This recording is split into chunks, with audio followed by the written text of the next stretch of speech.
Hello everyone, it's February 15th, 2012. Lots going on. I'll cover the oil first, and we'll look at the Brent crude, what it's doing, and a few other news little items going on.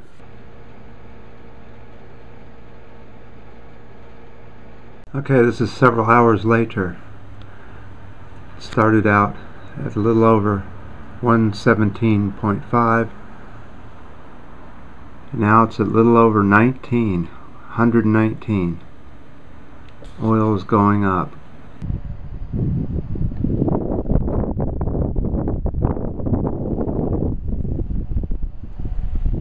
Okay, let's just go right into the oily news while we're up here looking at these beautiful flowering trees this early spring.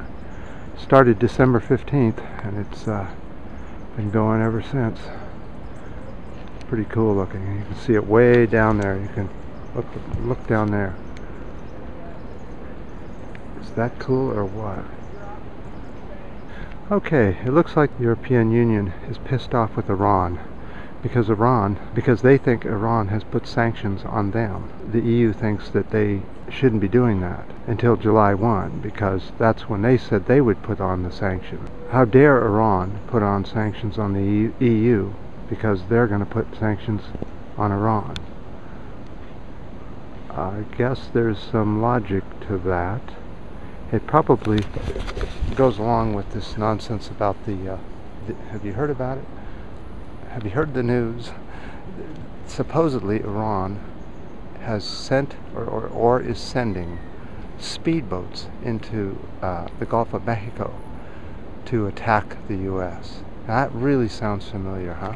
Just like Iraq, when the ships were going to be floated over and they'd blow up here in the harbors of New York and Seattle. Remember that? Of course, there was no such thing. It was just propaganda. And one other thing, you notice that when a bomb goes off, it's now, instead of an Al-Qaeda bomber, it's an Iranian bomber. And of course, how many people really pay attention to this stuff? You know, just a handful of us. So Iran is denying that they have cut off oil to the EU, yet the prices keep going up and up, as you see here.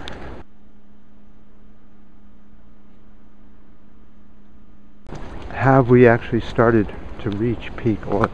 Have we reached that point? Personally, I don't think so. I think this is just all manipulation. But there is some supply problems. This next website is kind of interesting. You can see where all the what the gas prices, current gas prices are throughout the U.S. Tells a lot, doesn't it? There is no price manipulation. We have been told that over and over and over in the States. It's just supply and demand or something like that. See quite clearly the population centers, wherever there's more left-leaning, get the higher gas prices. Whether that was meant to be that way. Okay, that was a pretty amazing walk. The flowers going down the hill was just fantastic. Alright, now let's go into another subject. People asked me over and over, what are we supposed to do? How do we get ready for what's coming? Well, what's exactly coming? Alright, the way I see it, just personally, there's three things coming. There's peak oil, or resource depletion. That includes water, oil, minerals like uranium is peaking, steel is peaking, copper, you know, all the metals that we really need to survive are now becoming harder and harder to get. It takes more and more fossil fuel to get them. So that's one thing that's coming. Another thing is severe overpopulation, and it just keeps getting more and more overpopulated. I mean, but right now it's 7 billion, and in just a few years we're going to be at like 9 billion. How's this little tiny planet going to do that? So that's another issue. Okay, and the last one, of course, is climate change, and all three of these seem to be combining right now, starting to happen. Obviously, climate change is happening.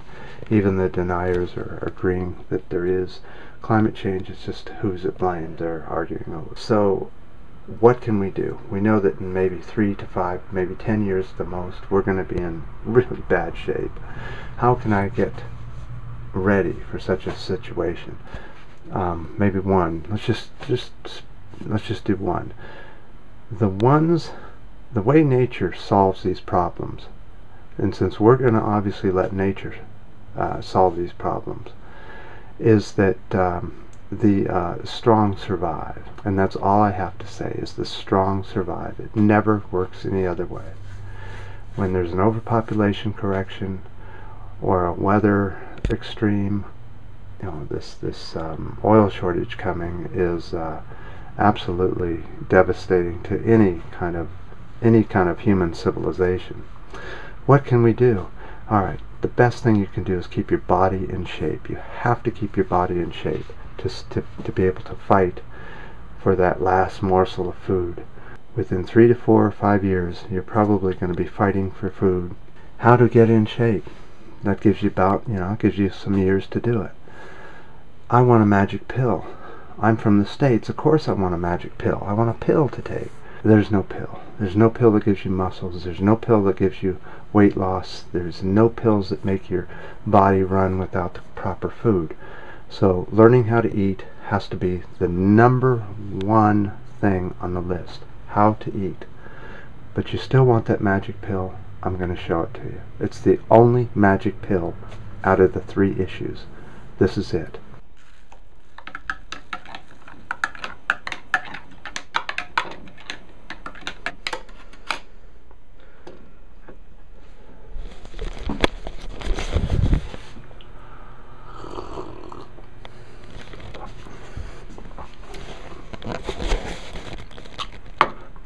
Okay people, that's it. You use organic ingredients to make the juice. Is minus all the chemicals and sprays, so you help the environment.